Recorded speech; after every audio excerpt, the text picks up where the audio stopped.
જય હિન્દ દોસ્તો, હું જગદીશ ભટ્ટ પંકજ જોશી ક્લાસમાં આપ સર્વ મિત્રોનું સ્વાગત કરું છું.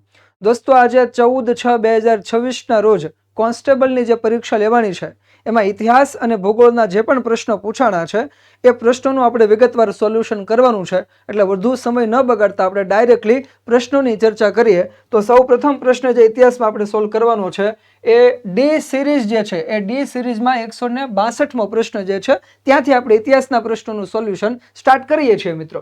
તો યાદ રાખો, 162નો જે ક્વેશ્ચન છે એ પ્રશ્ન શું છે તો કે વેદકાલીન આર્ય સંસ્કૃતિ બાબતે નીચેના પૈકી કયા વિધાનો સાચા છે? શું પૂછ્યું છે? સાચા વિધાનો પૂછેલા છે. તો સાચા વિધાનોમાંથી શોધવાના છે. પહેલું વિધાન કયું છે તો કે આર્યોનો સમાજ પિતૃપ્રધાન સમાજ હતો. ઓકે, ચલો, આ વિધાન બિલકુલ સાચું છે મિત્રો. ભારતના ઇતિહાસમાં બે જ એવા સ્થળો સમયગાળો આવ્યો છે જેમાં માતૃપ્રધાન સમાજ વ્યવસ્થા છે. એક સિંધુ ઘાટી સભ્યતા અને એક છે સાતવાહન રાજાઓ. તો આ વિધાન સાચું છે.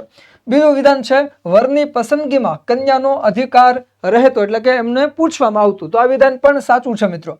ત્રીજું વિધાન છે અનેક પત્ની પ્રથા અને વિધવા પુનર્વિવાહની છૂટ હતી મિત્રો. તો આ વિધાન પણ સાચું છે. એટલે આ પ્રશ્નનો જે જવાબ થશે એ ડી જવાબ થશે, ઉપરોક્ત તમામ. એટલે કે એક કરતા વધુ પત્નીઓ રાખી શકતા મિત્રો એ સમયમાં, અને વિધવા પુનર્વિવાહ પણ થતો. એ પણ આ એક બાબતે આપણે યાદ રાખવાની છે. આ આપણે પૂર્વ વૈદિક કાળની ચર્ચા છે એને લગતો આ પ્રશ્ન છે. તો આપણા આ 162 નંબરના પ્રશ્નનો જવાબ જે આવે છે એ ડી જવાબ છે, ઉપરોક્ત તમામ વિધાનો સાચા છે. ચલો નેક્સ્ટ ક્વેશ્ચન લઈએ મિત્રો. 164મો પ્રશ્ન છે કે ગુપ્ત વંશના રાજા સ્કંદગુપ્તના મૃત્યુ બાદ ખાલી જગ્યા કુળના સેનાપતિ ભટ્ટારકે સૌરાષ્ટ્રમાં આવેલ વલભીમાં પોતાનો રાજવંશ શરૂ કર્યો હતો.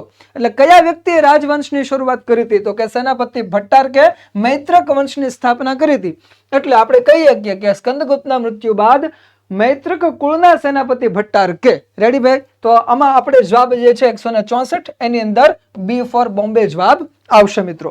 ચલો નેક્સ્ટ ક્વેશ્ચન લઈએ છીએ કે ભાઈ ખાલી જગ્યાએ માળવા, મેવાડ, ડુંગરપુર અને વાંસવાડાના પ્રદેશો ઉપર સોલંકી રાજ્યની સત્તા પ્રસારી હતી. તો એ કયા રાજા હતા? તો મિત્રો યાદ રાખજો, સિદ્ધરાજ જયસિંહ જે હતા એ સિદ્ધરાજ જયસિંહે માળવા, મેવાડ, ડુંગરપુર અને વાંસવાડાના પ્રદેશો જીતીને સોલંકી રાજ્યમાં ભેળવ્યા હતા. એટલે 165 ની અંદર આપણો જવાબ જે થશે એ સી જવાબ થશે મિત્રો.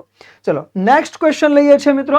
કયો પ્રશ્ન છે કે ભાઈ જેલમાં ભગતસિંહ અને તેમના સાથીઓ દ્વારા ભૂખ હડતાલ દરમિયાન નીચેના પૈકી કોનું મૃત્યુ થયું હતું? તો યાદ રાખજો મિત્રો, ભગતસિંહ અને એના સાથી મિત્રોએ જ્યારે ઉપવાસ કર્યા ત્યારે 63 દિવસના ઉપવાસ બાદ જતીનદાસ નામના જે ક્રાંતિકારી નેતા હતા એમનું અવસાન થયું હતું મિત્રો. એટલે યાદ રાખજો, આ પ્રશ્ન જે છે 166 ડી સિરીઝ આપણે ચાલે છે મિત્રો. સિરીઝ કઈ છે? D series. તો એની અંદર 165 166 ની અંદર બી ફોર બોમ્બે જવાબ આવે છે મિત્રો. ચલો નેક્સ્ટ ક્વેશ્ચન લઈએ મિત્રો. ડી સિરીઝ ની અંદર 167મો પ્રશ્ન, મરાઠી સત્તામાં સર્વપ્રથમ પેશવા કોણ હતા? આ પ્રશ્ન આવે છે મિત્રો. હવે મિત્રો આ લોકોએ પ્રશ્ન તો બરોબર પૂછો છે પણ ઓપ્શનની અંદર સાચો જવાબ છે નહીં. આમ જોવા જોઈએ તો સાચો જવાબ જોવા જાવ ને તો મોરોપંત પિંગલે આવે. મોરોપંત પિંગલે જે છે એ શિવાજી મહારાજના સમયમાં એમનું જે અષ્ટપ્રધાન મંડળ હતું એનો એક જે હોદ્દો હતો પેશવા, એની અંદર પ્રથમ પેશવા તરીકે મોરોપંત પિંગલે હતા. પણ હવે ઓપ્શનમાં ત્યાંય મોરોપંત પિંગલે નથી. એટલે અહીંયા આપણે બાલાજી વિશ્વનાથ સાચો જવાબ ગણવાનું છે મિત્રો. સૌ પ્રથમ શક્તિશાળી પેશવા જોવા જાય ને તો મિત્રો આપણે બાલાજી વિશ્વનાથ જવાબ આવવો જોઈએ. કારણ કે આ લોકોએ પ્રશ્ન પૂછ્યો છે સર્વપ્રથમ પેશવા કોણ છે? તો સર્વપ્રથમ પેશવા તરીકે તો મોરોપંત પિંગલે આવે, પણ એમનું નામ ત્યાં ઓપ્શનમાં છે નહીં. તો આપણે આને જવાબ ગણી શકીએ. આપણી ટેક્સ્ટ બુકની અંદર પણ બાલાજી વિશ્વનાથ લખેલું છે. તો આપણે અહીંયા ડી જે છે એ ડી ફોર દિલ્હી જવાબ માન્ય રાખીએ છીએ અને બાલાજી વિશ્વનાથને ટીક કરીએ છીએ. ઓપ્શનમાં ત્યાંય મોરોપંત પિંગલે નથી એટલા માટે મિત્રો. તો યાદ રાખજો 167 ની ડી સિરીઝમાં બાલાજી વિશ્વનાથ જવાબ આવે છે મિત્રો. ચલો નેક્સ્ટ ક્વેશ્ચન લઈ લઈએ મિત્રો. 168મો પ્રશ્ન છે નીચેના પૈકી કઈ જોડી યોગ્ય રીતે જોડાયેલી નથી એવો પ્રશ્ન પૂછાયેલો છે મિત્રો. તો આમાંથી કઈ જોડી નથી જોડાયેલી? તો કે ભાઈ કેસરીનું લખાણ કોણ કરતા? તો કે બાલ ગંગાધર તિલક. નવજીવન તો કે મહાત્મા ગાંધી. અમૃત બાજાર પત્રિકા આપણે ભણ્યા હતા તો એ શિશિર કુમાર ઘોષ. અને મૂક નાયક જે છે એ જ્યોતિબા ફૂલે નહીં આવે મિત્રો. મૂક નાયક ડોક્ટર બાબા સાહેબ આંબેડકર આવશે મિત્રો. એટલે અહીંયા તમને નથી એ પૂછ્યું છે તો સી જવાબ આવશે. 168 ના પ્રશ્નનો જવાબ છે સી મિત્રો. ચલો નેક્સ્ટ ક્વેશ્ચનમાં જઈએ છીએ મિત્રો. નેક્સ્ટ ક્વેશ્ચન છે 169મો કે ખાલી જગ્યાએ એ હિન્દમાં આવીને થિયોસોફિકલ સોસાયટીનું કાર્ય ઉપાડી લીધું. એટલે કયા વ્યક્તિએ ભારતની અંદર આવીને થિયોસોફિકલ સોસાયટીનું કાર્ય ઉપાડી લીધું? તો મિત્રો આની અંદર ઓપ્શનમાં એક કે સાચો જવાબ નથી એટલે અહીંયા ડી આવે છે. સોરી, ઓપ્શનમાં એ વ્યક્તિનું નામ નથી એટલે ઉપરમાંથી એક પણ નહીં. કર્નલ આલ્કોટ અને મેડમ બ્લાવસ્કીએ 1875ની અંદર અમેરિકાના ન્યુયોર્ક શહેરની અંદર આ સંસ્થાની સ્થાપના કરેલી. પરંતુ ભારતની અંદર આવીને કામ કોણે કર્યું હતું? તો એ શ્રીમતી એની બેસન્ટ હતા મિત્રો. કોણ હતા? એની બેસન્ટ હતા. એટલે આમાં એની બેસન્ટનું નામ નથી એટલે એ અને બી પૈકી કોઈ નહીં એવો જવાબ આવે છે મિત્રો. ચલો નેક્સ્ટ ક્વેશ્ચન લઈએ મિત્રો આપણે. નેક્સ્ટ ક્વેશ્ચન છે 170મો. ખાલી જગ્યામાં ઇન્ડિયન ઇન્ડિપેન્ડન્સ લીગની ઈસવીસન 1907માં સંસ્થા સ્થપાઈ જેનું પાછળથી લાલા હરદયાળે ગદર પાર્ટી નામ આપ્યું. એટલે કહેવાનો મતલબ એવો છે મિત્રો કે ભાઈ આમાંથી કઈ જગ્યાએ અમેરિકાના કેલિફોર્નિયા, લંડન, બર્લિન અને પેરિસ આ ચારમાંથી કઈ જગ્યાએ ઇન્ડિયન ઇન્ડિપેન્ડન્સ લીગની સ્થાપના કરવામાં આવી હતી? આ પ્રશ્ન છે. તો મિત્રો યાદ રાખો, અમેરિકાનું એક રાજ્ય છે કેલિફોર્નિયા અને એનું એક શહેર છે સાન ફ્રાન્સિસ્કો. આ શહેરની અંદર શેની સ્થાપના કરવામાં આવી હતી મિત્રો? તો કે ઇન્ડિયન ઇન્ડિપેન્ડન્સ લીગની સ્થાપના કરવામાં આવી હતી. જે આગળ જતા કયા નામથી ઓળખાય છે? તો કે ગદર પાર્ટીના નામથી ઓળખાય છે. એટલે 170ની અંદર એ ફોર એપલ એ જવાબ આવે છે મિત્રો. ચલો નેક્સ્ટ ક્વેશ્ચન લઈએ મિત્રો આપણે. 181મો ક્વેશ્ચન છે કે ભાઈ સુભાષચંદ્ર બોઝે કોંગ્રેસ છોડી ઈસવીસન 1939માં શેની સ્થાપના કરી હતી? તો બી ફોર બોમ્બે ફોરવર્ડ બ્લોકની સ્થાપના કરી હતી મિત્રો. શેની સ્થાપના કરી હતી? કોંગ્રેસમાંથી રાજીનામું આપ્યું. ગાંધીજી અને એમના ગ્રુપની સાથે એમને થોડાક મતભેદો થયા હતા અને પરિણામે કોંગ્રેસ છોડી અને પોતાની જે એક નવી પાર્ટીની સ્થાપના કરી નાખી. એ પાર્ટી છે ફોરવર્ડ બ્લોક. તો આમાં જવાબ આવશે બી ફોર બોમ્બે. ચાલો મિત્રો નેક્સ્ટ ક્વેશ્ચન 182નો ક્વેશ્ચન છે મિત્રો.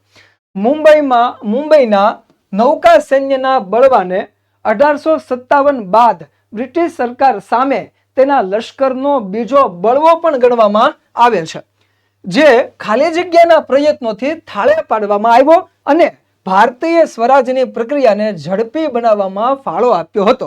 એટલે કહેવાનો મતલબ એમ કે 1946માં જે નૌકા વિદ્રોહ થયો હતો, નૌસેના વિદ્રોહ થયો હતો, તો એને શાંત કરવા માટે કયા ભારતીય જે રાજનેતાઓ હતા એમણે યોગદાન આપ્યું હતું?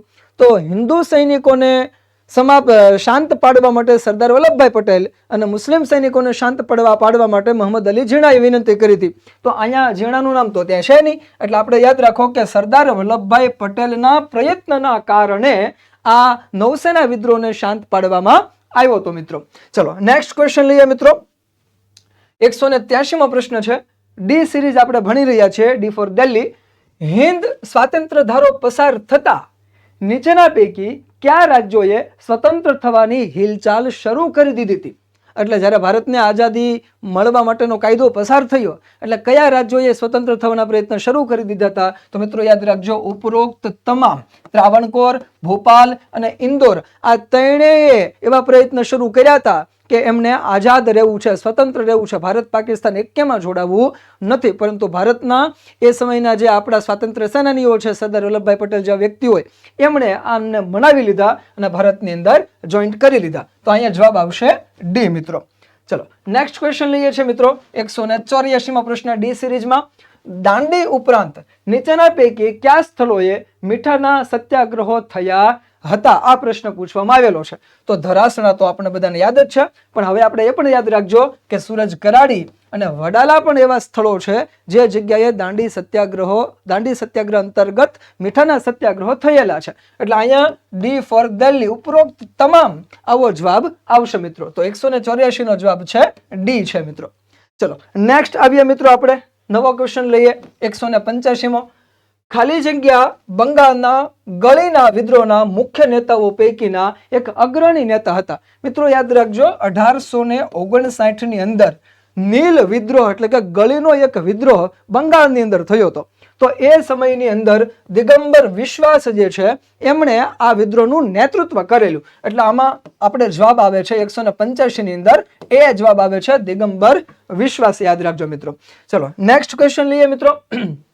186મો પ્રશ્ન છે કે ભાઈ બારડોલી સત્યાગ્રહ દરમિયાન ખાલી જગ્યાએ ગવર્નરને એક ઐતિહાસિક બની રહે તેવો આખી પરિસ્થિતિનો સરસ ચિતાર આપતો તેમની લાક્ષણિક શૈલીમાં પત્ર લખ્યો, જેની આખા દેશ પર ભારે અસર થઈ અને લોકોનું ધ્યાન બારડોલી પ્રત્યે વધુ કેન્દ્રિત થયું. તો મિત્રો યાદ રાખો, આપણે કમા મુનશી કનૈયાલાલ મુનશી સાહેબ છે એમણે આખો પત્ર મુંબઈના ગવર્નરને લખેલો. એટલે અહીંયા જવાબ 186 માં આવશે એ જવાબ.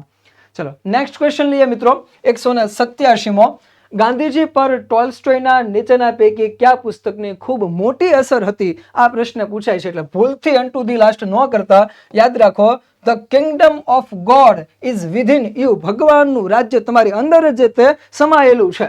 તો the Kingdom of God within you આ જે પુસ્તક છે કોનું છે? તો કે ટોલ્સ્ટોયનું. અને એની અસર ગાંધીજીના જીવન ઉપર થઈ હતી. એટલે અહીંયા સી જવાબ આવશે મિત્રો. ચલો મિત્રો, ઇતિહાસનો છેલ્લો પ્રશ્ન આપણે સોલ્વ કરીએ છીએ.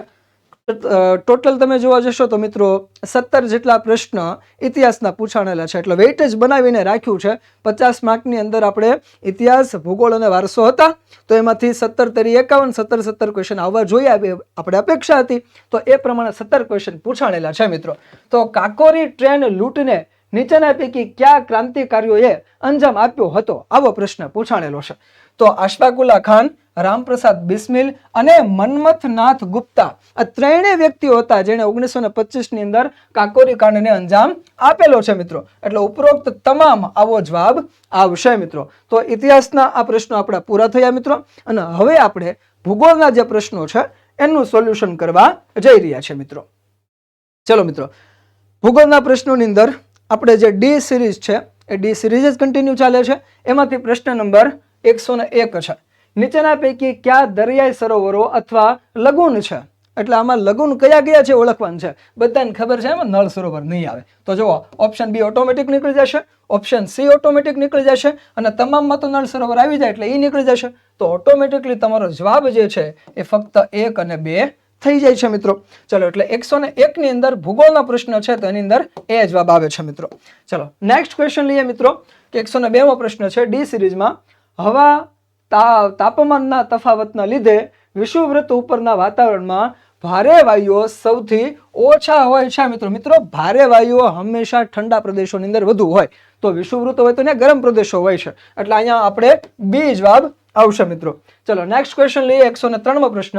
પૃથ્વીના બંને ગોળાર્ધમાં 35 થી 40 અક્ષાંશ વૃત્તો વચ્ચેના પ્રદેશમાં એના પૂર્વ કિનારે ઓછો વરસાદ થાય છે, જ્યારે એના પશ્ચિમ કિનારે વધુ વરસાદ થાય છે. એટલે અહીંયા સી જવાબ આવશે મિત્રો. 103 ની અંદર આપણે સી જવાબને માન્ય રાખીએ છીએ. ડી સિરીઝના આ પ્રશ્નોત્તરીમાં આપણે સી જવાબ માન્ય રાખીએ છીએ 103માં. ચલો મિત્રો, નેક્સ્ટ ક્વેશ્ચન આવીએ. 104મો પ્રશ્ન કે ખાલી જગ્યા ભારતમાં કોફીનું સૌથી મોટું ઉત્પાદક રાજ્ય છે? તો મિત્રો કર્ણાટક આવશે. કર્ણાટક એ ભારતની અંદર સૌથી વધુ કોફીનું પ્રોડક્શન કરે છે. એટલે 104 ની અંદર સી જવાબ આવે છે મિત્રો. નેક્સ્ટ ક્વેશ્ચન લઈએ મિત્રો. 105મો પ્રશ્ન છે કે નીચેના પૈકી કઈ લોહ ખનિજો છે, લોહ તત્વ ધરાવતી હોય એવી ખનિજો કઈ છે? તો તમામ આવશે મિત્રો. મેગ્નેટાઇટ, હેમેટાઇટ અને લિમોનાઇટ આ ત્રણેય સાચા છે. એટલે ઉપરોક્ત તમામ આવો જવાબ આવે છે મિત્રો. 105 ની અંદર ડી જવાબ આવે છે મિત્રો. ચલો નેક્સ્ટ ક્વેશ્ચન લઈએ મિત્રો આપણે. 106મો પ્રશ્ન છે કે ભાઈ ખાલી જગ્યા રાજ્યમાં આવેલું રામનગર રેશમ કોકુન બજાર એશિયાના સૌથી મોટા રેશમ કોકુન બજાર તરીકે જાણીતું છે. તો આ રામનગર કર્ણાટકની અંદર આવેલું છે. તો કર્ણાટક રાજ્યમાં આવેલું રામનગર રેશમ કોકુન બજાર એશિયાના સૌથી મોટા રેશમ કોકુન બજાર તરીકે જાણીતું છે. એટલે 106 ની અંદર એ જવાબ આવે છે મિત્રો. ચલો નેક્સ્ટ ક્વેશ્ચન લઈએ મિત્રો આપણે. 127મો પ્રશ્ન છે કે ભાઈ પ્રસ્તર ખડકોમાં જ્યારે કેલ્શિયમ અને મેગ્નેશિયમ કાર્બોનેટ ભળેલા હોય ત્યારે તે ડોલોમાઇટ ખડક કહેવાય છે મિત્રો. એટલે 127 ની અંદર બી જવાબ આવે છે. બી ફોર બોમ્બે એટલે કે ડોલોમાઇટ આપણો સાચો જવાબ છે મિત્રો. ચલો નેક્સ્ટ ક્વેશ્ચન લઈએ મિત્રો આપણે 128મો. ભારતમાં નીચેના પૈકી કયા પર્વતો સ્તરભંગ ક્રિયાથી રચાયેલા છે? આવો પ્રશ્ન પૂછાણેલો છે. તો મિત્રો યાદ રાખો, સહ્યાદ્રી અને સાતપુડા જે છે એ સ્તરભંગ પ્રક્રિયાથી રચાયેલા છે. નીલગિરી નથી રચાયેલું, એટલે મિત્રો આપણો જવાબ જે છે સી આવે છે. 128 ની અંદર સ્તરભંગ વાળો જે પ્રશ્ન છે એમાં સી જવાબ આવે છે મિત્રો. ચલો નેક્સ્ટ ક્વેશ્ચન લઈએ. 129મો પ્રશ્ન છે. ડી સિરીઝ આપણે અત્યારે ભણી રહ્યા છીએ. સિરીઝ કઈ છે? ડી સિરીઝ છે. 129નો પ્રશ્ન એવો છે કે કોઈ જ્વાળામુખીનું એકવાર પ્રસ્ફુટન થયા પછી નિષ્ક્રિય થઈ ગયો હોય અને હવે ફરી વિસ્ફોટ થવાના કોઈ ચિહ્નો કે એંધાણ ન ધરાવતો હોય, તેમજ તેના જ્વાળામુખીમાં પાણી ભરાઈને સરોવર બની ગયા હોય તો તેને મૃત જ્વાળામુખી કહેવાય છે મિત્રો. ફરી પાછો એક્ટિવ થવાનું નથી ને પાણી ભરાઈ ગયેલું છે એટલે મૃત જ્વાળામુખી તરીકે ઓળખવામાં આવે છે. એટલે 129 ની અંદર બી ફોર બોમ્બે જવાબ આવશે મિત્રો. ચલો નેક્સ્ટ ક્વેશ્ચન લઈએ. 130મો પ્રશ્ન છે. સૂકા અને અર્ધ સૂકા ગરમ રણ પ્રદેશોમાં વેગીલા પવન દ્વારા ભૂસપાટી પરથી ખડક પદાર્થને ઉપાડીને કે ઊંચકીને અન્યત્ર લઈ જવાની પ્રક્રિયાને ઉત્ક્ષેપણ તરીકે ઓળખવામાં આવે. ભાઈ એને કોઈ પણ સંજોગોમાં ઉડાણ ક્રિયા ન કહેતા મિત્રો. તો યાદ રાખજો, ડી જે છે એ ઉત્ક્ષેપણ પ્રક્રિયા કહેવાય છે. એટલે 130 ની અંદર આપણો જવાબ છે ડી મિત્રો. ચલો નેક્સ્ટ ક્વેશ્ચન લઈ લઈએ કે ભાઈ 197માં પ્રશ્ન શું કહે છે? સાતપુડા પર્વતમાળાઓ નદીઓ વચ્ચે આવેલી છે. ખાલી જગ્યા નદીઓની વચ્ચે સાતપુડા પર્વતમાળા આવેલી છે. બધાને ખબર હશે લગભગ તો હવે કે નર્મદા અને તાપી નદીની વચ્ચેની કઈ પર્વતમાળા છે? તો કે સાતપુડા પર્વતમાળા. એટલે આપણો અહીં 197માં જવાબ કયો છે મિત્રો? તો કે સી જવાબ આવેલો છે મિત્રો. ચલો 198મો પ્રશ્ન છે. ભારતમાં પીળી ક્રાંતિ એ ખાલી જગ્યાના ઉત્પાદનમાં વધારો કરવા માટે શરૂ કરવામાં આવેલી એક મહત્વની પહેલ છે. તો મિત્રો એ તેલીબિયા માટે છે. યેલો રિવોલ્યુશન, તમે અલગ અલગ રિવોલ્યુશન યાદ કરતા જ હોવ છો, કરવી જ પડે છે. આ એનું ઉદાહરણ છે. તો મિત્રો યાદ રાખો કે ભાઈ 198 ની અંદર આપણો જવાબ કયો આવે છે? તો કે તેલીબિયા આવે છે મિત્રો. ચલો ભૂગોળનો છેલ્લો પ્રશ્ન છે મિત્રો. આપણે ભારતના ઇતિહાસના પ્રશ્નો અને ભૂગોળના પ્રશ્નો સોલ્વ કરીએ છીએ. એમાંથી ભૂગોળનો છેલ્લો પ્રશ્ન આપણે સોલ્વ કરીએ છીએ કે ભાઈ વસ્તી ગણતરી 2011ના આંકડાઓ અનુસાર ભારતના નીચેના પૈકી કયા રાજ્યમાં દર 1000 પુરુષોએ સ્ત્રીઓનું પ્રમાણ સૌથી વધારે છે? તો મિત્રો યાદ રાખજો, કેરળ જવાબ આવશે. એટલે 199 ની અંદર જવાબ કયો આવે છે મિત્રો? તો કે બી ફોર બોમ્બે મિત્રો. તો મિત્રો યાદ રાખો કે ભાઈ આપણે આજે ઇતિહાસ અને ભૂગોળના પ્રશ્નો જોયા, એના આધારે આપણે એવું કહી શકીએ કે પ્રશ્ન એવા બહુ કઠિન પ્રશ્નો હોય એવું આ પેપર હતું નહીં. મીડિયમ લેવલનું પેપર છે. અને કોઈ એવાય હાવ વ્યામમાં હોય કે ના એકદમ સરળ હતું, તો એવું પણ એકદમ સરળ પ્રશ્ન હતું નહીં. એક બેલેન્સ બનાવ્યું છે. અને એક સારી બાબત એ છે કે વેઇટેજ જાળવી રાખ્યું છે મિત્રો. જે 15-17 ક્વેશ્ચન ઇતિહાસ ભૂગોળના વારસાની વચ્ચે હોવા જોઈએ એ વેઇટેજ અહીંયા જળવાયું છે. તો મિત્રો આ હતું આપણે ઇતિહાસ અને ભૂગોળના પ્રશ્નોનું સોલ્યુશન. આભાર મિત્રો.